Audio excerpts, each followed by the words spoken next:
Movie के start में हमें पता चलता है कि ह्यूमन की वजह से अर्थ के प्लेनेट में काफी ज्यादा चेंजेस आए हुए हैं। साथ में पेंडिगल और वॉर्ड्स और नेशनल डिजाइनर की वजह से अर्थ में रहना और भी ज्यादा डिफिकल्ट बन चुका है। फिर ज्यादा से ज्यादा इलाइट किस्म के लोगों ने इस अर्थ को छोड़ दिया और वो केपलर 20 प्लेनेट पे बसने लगे। वहाँ हेवी रेडिएशन की वजह से वो सब इनफर्टाइल हो गए, यानी कि उनके बच्चे पैदा नहीं हो सकते और जेनरेशन को आगे बढ़ाया नहीं जा सकता था। फिर ऑलमोस्ट 250 साल गुजरने के बाद केपलर पे रहने वाले लोग सभी प्लान बनाते कि हमें अर्थ पर वापस जाना चाहिए। हो सकता है कि वो अभी हैबिटेबल हो चुकी हो, इसीलिए वो लोग एक मिशन स्टार्ट कर देते हैं और इस प्रोजेक्ट को यूलाइसिस 1 का नाम दिया जाता है। और मिशन स्टार्ट होता है तो कुछ लोगों को नीचे अर्थ में भेजते हैं ताकि वो जाएं और वहां पर जाके देखें कि अर्थ अभी रहने के काबिल है या नहीं। लेकिन अर्थ पे पहुंचने के बाद उनका केपलर से राब्ता टूट जाता है। फिर काफी साल गुजरने के बाद वो लोग वापस केपलर पर नहीं गए।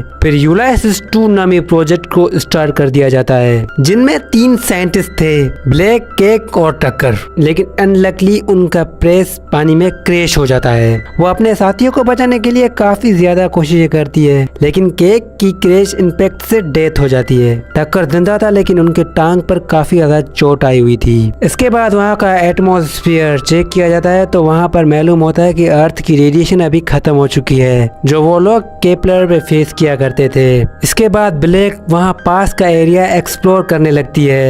वो वहाँ अपने बायोमीटर से वाटर चेक करके तो वहाँ का पानी पीने के काबिल अभी हो चुका है। अगले सीन में हमें एक फिश दिखाई देती है। फिर वो उस फिश के लिए सैंपल निकालती है टेस्ट करने के लिए। फिर वो रिफ से उसे काट लेती है। फिर थोड़ी देर बाद ही वहाँ पर धुंध होने लगती है। ब्लेक टक्कर के साथ कांटेक्ट में था और वो ब्लेक को शटल में आने के लिए वापसी कहता है, लेकिन ब्लेक को कुछ भी धुंध की वजह से नजर नहीं आ रहा होता। फिर टक्कर एक फ्लेयर फायर करता है जिसकी रोशनी को फॉलो करके ब्लेक उस शटल में आकर पहुंच जाती है। लेकिन वहां पर कोई और भी था जिसने इस फ्लेयर को नोटिस कर दिया था और वो आदमी टक्कर पर अटैक कर देता है और ब्लेक के पहुंचने से पहले ही वो आदमी अपने साथियों के साथ टक्कर को ले जाता है। फिर वो लोग ब्लेक को भी पकड़ लेते हैं और उसे भी वहां लेकर जाते हैं जहां पर उन्होंने टक्कर को रखा हुआ था। टक्कर का रकम बहुत ज्यादा खराब हो गया था और उसकी हालत भी काफी ज्यादा खराब हो गई थी। ब्लेक बाहर निकलने की कोशिश करती है और उन लोगों से मदद मांगती है ताकि वो अपने मेडिकल किट से टक्कर का जख्म ठीक कर सके। फिर हमें पता चलता है कि जिन लोगों ने इन्हें पकड़ कर रखा था उनका नाम डीन होता है। फिर वो ब्लेक और टक्कर को बाहर निकाल कर ले आते हैं, लेकिन मसला ये था कि उनको लैंग्वेज उनकी समझ में नहीं आ रही थी। फिर एक नार्विक नाम की लेडी जिन्हें इंग्लिश बोलना आती थी फिर ब्लेक को एक मेडिकल किट देती है और वो कहती है कि टक्कर को ठीक करने से पहले तुम हमारे एक आदमी को ठीक करो। फिर ब्लेक उस आदमी का ट्रीटमेंट करती है। उसके बाद वो टक्कर के लिए नीचे आती है। फिर टक्कर को इंजेक्शन लगाती है और उसे कहती है कि इन लोगों में मैंने काफी ज्यादा बच्चे देखे हैं, जिसका मतलब ये है कि यहाँ पर अभी जनरेशन बनाई जा सकती है। फिर टक्कर ब्लेक को कहता है कि मेरे बॉडी से काफी ज्यादा ब्लड निकल चुका है और अब मैं आप पे बोझ नहीं बनना चाहता। ये कहने के बाद वो एक सुसाइड मेडिसिन खा लेता है जिसकी वजह से उसकी डेथ हो जाती है, क्योंकि वो ब्लेक के काम में हेल्डर नहीं बनना चाहता था। फिर हमें ये पता चलता था कि यूलाइसिस 1 प्रोजेक्ट में टक्कर का फादर भी था और अर्थ पे आने की उनकी सबसे बड़ी वजह ये थी कि वो अपने फादर को ढूंढे। जब वो अपने फादर के साथ अर्थ पे रहती थी तो उनका फादर उन्हें अर्थ की कहानियां सुनाता था। उसका फादर उसे कहता था कि जब मैं छोटा था तो हम भी बहुत सारे लोग थे जो केपलर में रहने गए थे और ब्लेक ये सब बातें इमेजिन कर रही थी। तभी ब्लेक के ऊपर कुछ चिल्ड्रन आ जाते हैं जो ब्लेक की तरफ पानी फेंकते हैं और वो बच्चे ब्लेक के ऊपर काफी ज्यादा हंसते हैं और वहाँ पे एक माइला नाम की लड़की होती है जो ब्लेक से बात करना चाहती है। लेकिन प्रॉब्लम ये थी कि ब्लेक की जो लैंग्वेज थी वो उस माइला लड़की को समझ नहीं आ रही थी। फिर ब्लेक माइला को लिखकर समझाती है कि मैं एक दूसरे प्लेनेट से यहाँ पर आई हूँ। फिर उसके बाद उसे रिक्वेस्ट करती है प्लीज मुझे तुम अपना रेड बॉक्स ढूंढ के दो। फिर कुछ देर बाद ब्लेक को बाहर से चीखों की आवाजें सुनाई देती है। फिर कुछ बच्चे ब्लेक के पास नीचे छुपने के लिए अंदर आते हैं। फिर वो नीचे एक हॉल से देखती है कि डीमेट्स पर कुछ लोगों ने अटैक कर दिया था। फिर उसके बाद वो महिला को देखती है जिसके हाथ में रेड बॉक्स था, लेकिन नीचे बच्चे आए हुए थे, वो काफी ज्यादा डरे हुए थे। अगले सीन में हमें दिखाया जाता है कि नार्विक अभी बाहर आई हुई थी और वो उन सभी को कहते हैं कि अभी बाहर आ जाओ, अभी हालात जो है ना संभल गए हैं। और नार्विक माया को ढूंढने लगी क्योंकि वो उनकी बेटी थी। वो उसे बहुत ज्यादा ढूंढती है लेकिन वो उन्हें यहाँ पर नहीं मिलती। दरअसल जिन लोगों ने इन पर अटैक किया था वो माया को अपने साथ लेकर चले गए। फिर नार्विक माया को ढूंढने के लिए निकल जाती है और ब्लैक भी उनके पीछे आ रही होती है और थोड़ा ही आगे जाने के बाद वो लोग उन्हें दिख जाते हैं और वो लोग जो कैदियों को लेकर आए थे उन्हें बोट में बिठा रहे थे। ये सब देखकर नार्विक से कंट्रोल नहीं हो पा रहा था, इसीलिए वो फ्लेयर गन शूट करने वाली थी और ब्लैक उसे ऐसा करने से रोकती है और उसे काफी ज्यादा समझाती है। ब्लैक उन्हें कहती है कि तुम इन गन से उनका कुछ भी नहीं बिगाड़ पाओगी। तभी वो फ्लेयर शूट कर देती है और ब्लैक को मजबूरन उसे बेहोश करना पड़ा। फिर वो फ्लेयर गन को दूसरी तरफ फायर करती है ताकि ये लोग डिस्टर्ब हो जाए। फिर अगले सीन में हमें दिखाया जाता है कि ब्लैक उनके बॉट्स में चढ़ जाती है और उसे अपना बॉक्स तो मिल जाता है लेकिन उससे पहले वो उठाती तो वहाँ पर वो आदमी आ जाते हैं। ब्लैक उस जगह पर जाती है जिस जगह पर उन लोगों ने दूसरे लोगों को किडनैप करके रखा था। तभी अचानक कुछ लोग वहाँ पर आ जाते हैं और वो किडनैप हुए लोगों को वहाँ से उठाते हैं और एक बड़ी शिप पे ट्रांसफर कर देते हैं। फिर वहाँ पर पेलिंग नामी एक आदमी सबको गन से डराने लगता है। फिर वो ब्लैक को देखता है तो थोड़ा शॉक्ड हो जाता है। फिर ब्लैक को वहाँ से वो ले जाता है और अपने बॉस गिब्सन से मिलाता है और गिब्सन ब्लैक को देखकर काफी ज्यादा हैरान हो जाता है और ब्लैक को कहता है कि मैं भी यूनाइसिस 1 मशीन में यहाँ पर आया था और वो ब्लैक को ये भी कहता है कि मैं तुम्हें पहचानता हूँ, तुम उस वक्त काफी ज्यादा छोटी थी और मैं यहाँ पर तुम्हारे फादर के साथ आया था और वो बहुत अच्छा आदमी था। और वहाँ पर हम मेल नाम के बच्चे को देखते हैं और गिब्सन कहता है कि मैंने इसे अडॉप्ट किया था। फिर ब्लैक से गिब्सन कहता है कि तुम्हारे बाकी के लोग कहाँ हैं, तो वो उसे बताती कि वो मर गए हैं और मेरा केपलर से कॉन्टेक्ट भी खत्म हो गया है क्योंकि स्पेस काफी ज्यादा डैमेज हो गया है। फिर वो कहते हैं कि मुझे रेड बुल की नीड है, वो मुझे मिल जाती तो मेरा काम आसान हो जाता और वो मेरे बॉक्स में पड़ी हुई है और मेरा बॉक्स तुम्हारे आदमियों के पास है। अगर वो मुझे मिल जाती तो हमें यूनाइसिस 1 की जो मशीन है वहाँ पे ट्रांजिशन चाहिए होगी। अब गिब्सन उन्हें कहता है कि यूनाइसिस तो पूरी तरह से टूट चुका है। फिर वो वहाँ पर उनको उनके फादर के बारे में बताने लगे। वो कहता था कि तुम्हारे फादर यहाँ पर एक मर्ज में जाकर रहे थे। फिर उन्होंने केपलर से कांटेक्ट करने की कोशिश की, वो बात केपलर को पसंद नहीं आई। फिर उन्होंने तुम्हारे फादर के साथ बगावत कर दी और तुम्हारे फादर की जो स्पेसशिप थी वो भी उन्होंने तोड़ दी, तुम्हारे फादर को भी उन्होंने मार दिया।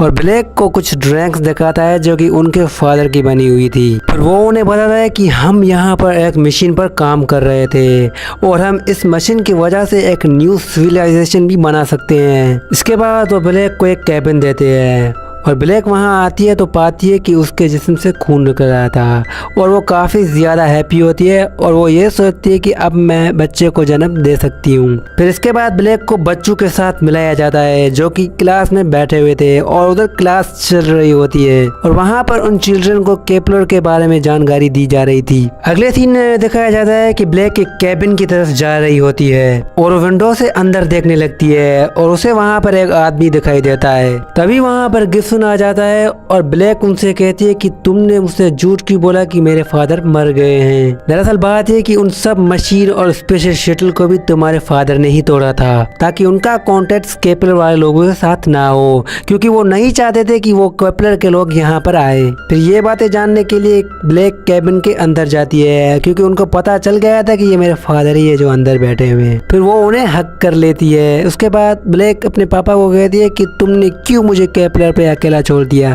फिर ब्लैक का पापा कहता है कि मैंने उन लोगों को इसलिए यहाँ पर आने नहीं दिया क्योंकि यहाँ के लोग काफ़ी ज़्यादा खतरनाक होते हैं और इन दोनों कौमों के आपस में फाइट हो जाती, इसीलिए मैंने मशीनें अपने हाथों से खुद तोड़ी थी ताकि यहाँ पर केपलर के 1 पीपल्स भी नहीं एंटर हो सके। ये सब ब्लैक सुनकर काफ़ी ज़्यादा गुस्सा हो जाती है। फिर वो वहाँ से चली जाती है। इसके बाद गिब्सन ब्लैक के पास आता है। फिर गिब्सन ब्लैक को कहता है कि जिस जगह तुम्हारे स्पेस शॉन क्रैश हुई थी उस वहाँ पर एक वेदर कैंटर है जिसको वहाँ पर एक बायोमेट्रिक मशीन के साथ कनेक्ट कर दिया जाए तो केपलर वाले लोगों से हमारा राब्ता हो सकता है। अगले सीन में दिखाया जाता है कि ब्लैक वहाँ से निकल जाती है और माया को ढूंढने यहाँ पर आती है तो यहाँ पर उन्हें माया मिल जाती है, साथ में कुछ और लड़कियां भी उन्हें यहाँ मिल जाती है। तभी वहाँ पर गिब्सन के लोग आते हैं और नार्विक को पकड़ लेते हैं। फिर ब्लैक गिब्सन से पूछती है कि तुमने क्यों मर्ज के बच्चे को किडनैप करके यहाँ पर रखा हुआ है। फिर वो कहता है कि केपलर से आने वाले लोगों को तकरीबन 8 साल का टाइम लगेगा अर्थ पर पहुंचने में।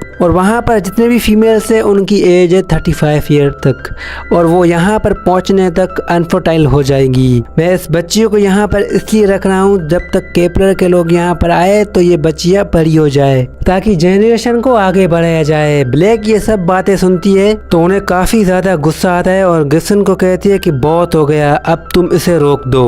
वो इस बात को नेक्स्ट कर देता है और कहता है कि तुम्हारा बायोमेट्रिक आ गया है और तुम जल्दी जाकर वहाँ पर इसे कनेक्ट कर दो वेदर काउंटर पे, ताकि हमारा राब्ता केपलर के लोगों से हो सके। तभी वो सब निकलते हैं वहाँ के लिए और गिब्सन अपने आदमियों को ये कहता है कि इस ब्लैक पर नजर रखना। फिर ब्लैक अपने कैबिन में आती है तो देखती है कि वहाँ पे माइला छुपी हुई थी।